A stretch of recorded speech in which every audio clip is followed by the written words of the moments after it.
नमस्कार, आप सभी का बहुत बहुत स्वागत है हेल्दी इंडियन किचन में। आज हम आपको एक ऐसे पौधे के बारे में बताएंगे जो कि बहुत आसानी से आपको खेत में या सड़क के आसपास खड़ा हुआ मिल जाएगा। बहुत आराम से हो जाता है, किसी केयर की ज़रूरत नहीं है, लेकिन ये जो है आयुर्वेद में किसी भी वरदान से कम नहीं है। अगर आप इसका इस्तेमाल करते हैं तो शरीर से लगभग सभी बीमारियाँ जड़ से ख़त्म हो जाती हैं।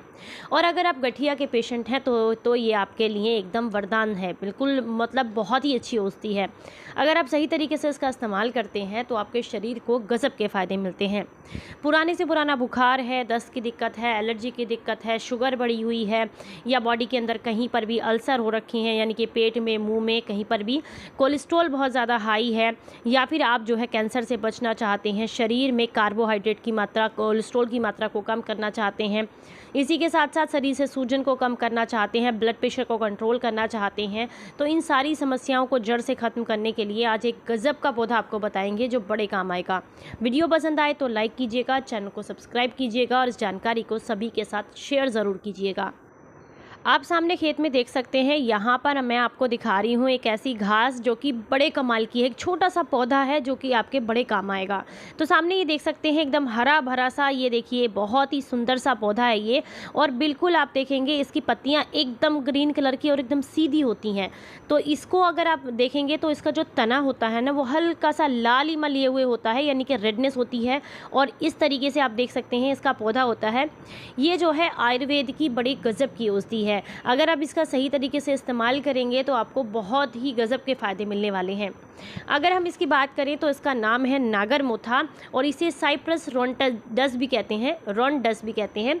और ये जो है एक खरपतवार होती है, एक छोटा सा पौधा होता है जो कि कई और नामों से भी जाना जाता है, जैसे कि इसे पर्पल कहते हैं, नट सेज भी कहा जाता है, नट ग्रास भी कहते हैं, जावा ग्रास भी कहा जाता है इसको। ये पेट से जुड़ी हुई सभी बीमारियों के लिए बड़ी गजब की औषधि है।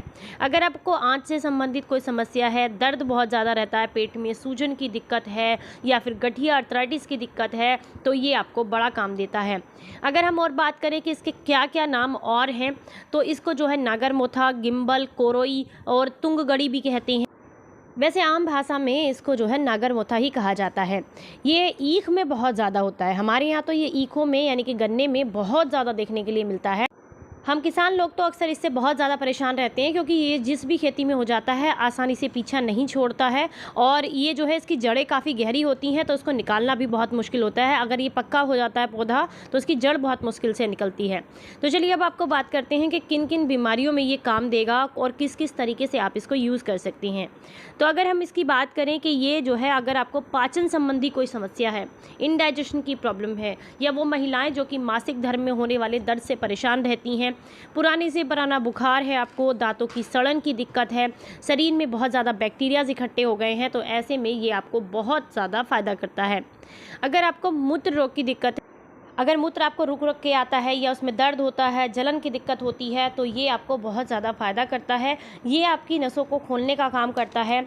इसमें कार्मिनेटिव गुण पाए जाते हैं जो कि पेट फूलने की समस्या को कम करता है, मासिक धर्म में सुधार लेकर के आता है, जो महिलाएं परेशान रहती हैं इससे, पेट के कीड़ों को मारने का काम करता है। इसमें एनाल्जेसिक गुण पाए जाते हैं, इसीलिए ये दर्द को कम करता है, सूजन को कम करता है, एंटी इन्फ्लेमेटरी होता है, एंटी डिसेंट्रिक होता है, यानी कि पेचिस वगैरह की जो समस्या है उसको दूर करता है। इसी के साथ साथ अगर गठिया से परेशान हैं, ऑस्टियोआर्थराइटिस से परेशान रहते हैं, जोड़ों में सूजन की दिक्कत है, तो उसके लिए तो बहुत ही गजब की औषधि है ये। अगर आप जो है कैंसर से बचना चाहते हैं तो भी ये आपके लिए बहुत ज़्यादा फ़ायदेमंद है। किस किस तरीके से यूज़ करना है, चलिए अब आपको ये बताते हैं।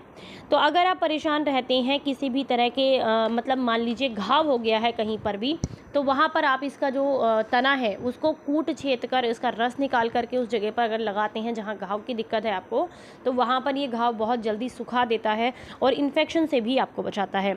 इसी के साथ अगर किसी को बुखार हो गया है तो ऐसे में इसका काढ़ा बड़े काम आता है। अगर आप इसका काढ़ा बना करके लेते हैं तो आपका जो बुखार है वो बहुत जल्दी ठीक हो जाता है। हाइपर ग्लाइसेमिक गुण इसमें पाए जाते हैं, ब्लड शुगर की बढ़ी हुई मात्रा को कम करने का काम करता है। ये नसों की जो ब्लॉकेज है उसको खोलने का काम करता है। साथ ही साथ अगर आप परेशान रहते हैं हाई कोलेस्ट्रॉल से तो उसकी मात्रा को कम करता है ये। इसी के साथ अगर आप परेशान रहते हैं, एंटी इन्फ्लामेटरी गुण इसमें पाए जाते हैं, तो किसी तरह का इन्फेक्शन अगर आपको बार बार होता रहता है, ये इम्यूनिटी बहुत ज़्यादा कमज़ोर है, तो उसमें भी ये आपको बहुत ज़्यादा मदद करता है। अगर किसी को डायरिया की दिक्कत है, दस्त की दिक्कत है, तो उसमें भी ये बहुत ज़्यादा फ़ायदा करता है। इसका जो सबसे महत्वपूर्ण हिस्सा होता है ना, वो होती है इसकी जड़, जो कि बड़े काम आती है। इसकी जड़ में कोपाइन पाया जाता है और इसी के साथ साथ साइपरिन भी पाया जाता है। इसमें पाया जाता है लैंगीफॉलिन और कार्योफाइलिन भी, ऑक्साइड भी इसके अंदर पाया जाता है। ये कुछ ऐसे महत्वपूर्ण यौगिक होते हैं जो कि शरीर से हर तरह के दर्द को खींचने का काम करते हैं, नसों के ब्लॉकेज को खोलने का काम करते हैं। अगर आप जो है बहुत ज़्यादा परेशान हैं, जैसे कि मांसपेशियों का बहुत दर्द है, और ये जो दर्द होता है, आप कोई भी परेशानी से परेशान है तो आप अक्सर जो है उसको आइडेंटिफाई करने की कोशिश करते हैं, लेकिन वो किसी चीज़ में आता ही नहीं है क्योंकि वो मांसपेशियों का दर्द है। तो ऐसे दर्द के लिए तो ये बड़े कमाल की औषधि है। अगर आप इसका सही तरीके से इस्तेमाल करें तो बहुत फ़ायदा करता है। एंटी ट्यूमर है, एंटी वायरल है और एंटी इन्फ्लेमेटरी है, एंटी फंगल है। इसी के साथ साथ अगर आप इसका इस्तेमाल करते हैं तो आपको बहुत सारे ऐसे गुण मिलते हैं जिससे आपका वज़न भी नियंत्रित होता है, वज़न बढ़ने से रोकता है। ये आपकी बॉडी को हाइड्रेट करने का काम करता है, शरीर में पानी की कमी नहीं होने देता है। और जो लोग डायबिटीज़ से परेशान हैं उनको बहुत फ़ायदा करता है। अगर डायबिटीज़ को कंट्रोल करना चाहते हैं तो आपको वो बहुत ज़्यादा फ़ायदा करेगा। लेकिन देखिए जी, इतने फ़ायदे तो हैं, लेकिन इसको इस्तेमाल करने के लिए आपको बड़ी मेहनत करनी पड़ती है, क्योंकि हम इसे खेत से अखोड़ कर लेकर के आए हैं और इसकी जड़ जो है ज़मीन में बहुत गहराई तक होती है, तो इसको साफ़ करने में आपको बहुत मेहनत करनी पड़ेगी। तो आज आपको बताने वाली हूँ इसको साफ़ करने का एक बहुत ही आसान सा तरीका। देखिए, हमें औषधि का पता चल गया, इस पौधे का पता चल गया, लेकिन इसको यूज़ करने के लिए जो सबसे ज़रूरी चीज़ है वो है इसकी सफाई। और अगर आप इसकी सफाई ठीक तरीके से नहीं करेंगे तो इसकी मिट्टी आप नहीं निकाल पाएंगे, क्योंकि बहुत गहराई से आता है। ज़मीन की जड़ इसकी बहुत ज़्यादा गहरी होती है और इसकी जड़ में मिट्टी फंसी रह जाती है, फिर वो आपको दिक्कत करती है। तो आपने क्या करना है, इसको अच्छे से 3-4 बार किसी बड़ी बाल्टी वगैरह में डाल करके धुल लेना है, रगड़ रगड़ के जड़ को अच्छे से। उसके बाद रात भर के लिए आपने जो है इसको, जड़ को, इसके तने को, सबको डुबो कर रख देना है पानी के अंदर, ताकि पूरी रात में जितनी भी मिट्टी जो है जड़ के अंदर घुसी रह गई है अंदर कहीं भी, तो वो सारी की सारी ना पानी में निकल आए और आपको बहुत आसानी से इसकी साफ जड़ मिल जाए। तो ये देखिए, यहाँ पर ये जो मैंने लिया है ना, इसको मैंने पूरी रात के लिए पानी में भिगो कर रखा है। अच्छे से धुला था, पूरी रात के लिए पानी में भिगो कर रखा, फिर भी आप देख सकते हैं कि पानी में अभी भी मिट्टी दिख रही है। तो ये जो है बहुत अच्छी से इसकी सफाई हो जाती है। अब आपने बस छोटा सा काम करना है, इसको हल्का सा जड़ को रगड़ना है और 3-4 बार इसे पानी से और साफ़ कर लेना है। आपको बढ़िया तरीके से साफ़ सुथरा नागरमोथा मिल जाएगा। तो ये देखिए, मैंने इसकी जड़ को बढ़िया तरीके से साफ़ कर लिया है। आप देख सकते हैं कि जड़ एकदम अच्छे से साफ़ हो गई है। एक बार और पानी से धुलेंगे तो बढ़िया तरीके से साफ़ हो जाएगी, मतलब हल्की फुल्की जो मिट्टी है वो भी इसकी निकल जाएगी। इसके बाद आपने क्या करना है, देखिए, इसको अगर आपको कहीं मिल जाए ना तो इसको अपने घर में ला करके रख लीजिए। मैं आपको, क्योंकि आगे आने वाली वीडियोज़ में बहुत सारे इसके यूजेस बताने वाली हूँ, जिससे आप उसको इस्तेमाल कर सकते हैं और बहुत सारी बीमारियों से छुटकारा पा सकते हैं। तो अगर आपके खेत में है या आपको कहीं सड़क के किनारे मिल जाता है तो उसकी पहचान करके आप अपने घर में ला करके ज़रूर रख लीजिए। और इसको जो है किस तरीके से स्टोर करना है उसके लिए भी बहुत जल्द मैं आपके साथ एक वीडियो शेयर करने वाली हूँ। फिलहाल हम क्या करते हैं, इसको छोटे छोटे टुकड़ों में काट लेते हैं। इसे जो है ना हम छोटे छोटे टुकड़ों में काटेंगे और किसी पानी में ही काटेंगे, यानी कि एक बर्तन में पानी ले लीजिए और उसमें काटना है, ताकि और थोड़ी बहुत अगर मिट्टी इसमें रह गई है तो रगड़ कर उसको साफ़ कर देंगे। इसके बाद आपने एक मुट्ठी भर करके ये ले लेना है, 1 से 1.5 मुट्ठी, और इसको अच्छे से कूटना है बढ़िया तरीके से, ताकि ये जो है अपना हल्का सा जो भी इसके अंदर पोषक तत्व हैं उन्हें एक्टिवेट कर दे और हमें इसके पूरे फ़ायदे मिले। तो ये देखिए, मैंने इसे बढ़िया तरीके से हल्का हल्का कूट लिया है, मतलब एकदम बारीक नहीं करना है, इसका रस नहीं निकालना है, लेकिन इतना कूट लें ताकि इसके अंदर जितने भी एंजाइम्स हैं, जितनी भी गुण हैं, वो एक्टिवेट हो जाएं।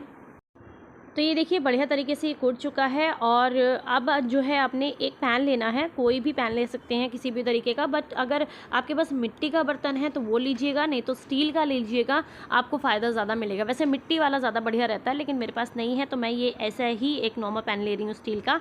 अब इसमें आपने जो है 1 गिलास भर के पानी डाल देना है। इसके बाद आप इसे रख दीजिए गैस पर और बिल्कुल धीमी आंच पर आपने इसको पका लेना है बढ़िया तरीके से, तब तक जब तक कि ये 1 गिलास पानी जो है ये लगभग 1 कप पानी ना रह जाए, यानी कि 1 गिलास का आधा गिलास पानी रह जाए, तब तक के लिए आपने इसको अच्छे से पका लेना है। अब देखिए आप अच्छे से ये पक चुका है। आप गैस को बंद कर दें और इसे छान लेंगे। तो ये लीजिए आपका बहुत ही बढ़िया सा यहाँ पर काढ़ा बन करके तैयार हो गया है। कैसे यूज़ करना है चलिए आपको बताते हैं। इसे एक साइड कर देंगे, ये जो बाकी का बचा हुआ नगर मोथा है इसको डिस्कार्ड कर देंगे।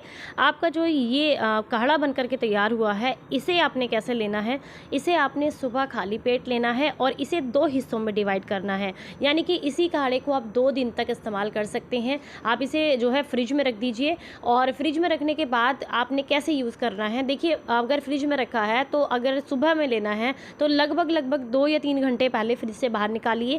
उसके बाद हल्का सा गुनगुना करके आप इसको ले सकते हैं। अगर आप जो है वात के रोगी हैं या कफ के रोगी हैं, अगर आप पित्त की प्रवृत्ति के हैं तो फिर आप इसको जो है नॉर्मल होने दीजिए 2 से 3 घंटे तक। उसके बाद नॉर्मली ऐसे ही बिना गर्म किए आप इसको पी सकते हैं। ये आपको बहुत ज़्यादा फ़ायदा करेगा। आधा कप ही लेना है एक बार में, मतलब मान के चलिए 20 से 30 ml 35 ml आप मैक्सिमम ले सकते हैं, इससे ज़्यादा नहीं लेना है। और जब आप इसको लेंगे तो आपने 2 घंटे बाद तक ही कुछ नहीं खाना है, मतलब ब्रेकफास्ट आप 2 घंटे के बाद करेंगे। और लगातार आप जो है इसको अगर 2 हफ्ते तक ले लेते हैं तो इससे आपके गठिया के दर्द में और इनडाइजेशन की प्रॉब्लम है, डायबिटीज़ में और हाई ब्लड प्रेशर में, मतलब लगभग बहुत सारे रोगों में आपको ये बहुत ज़्यादा फ़ायदा करता है।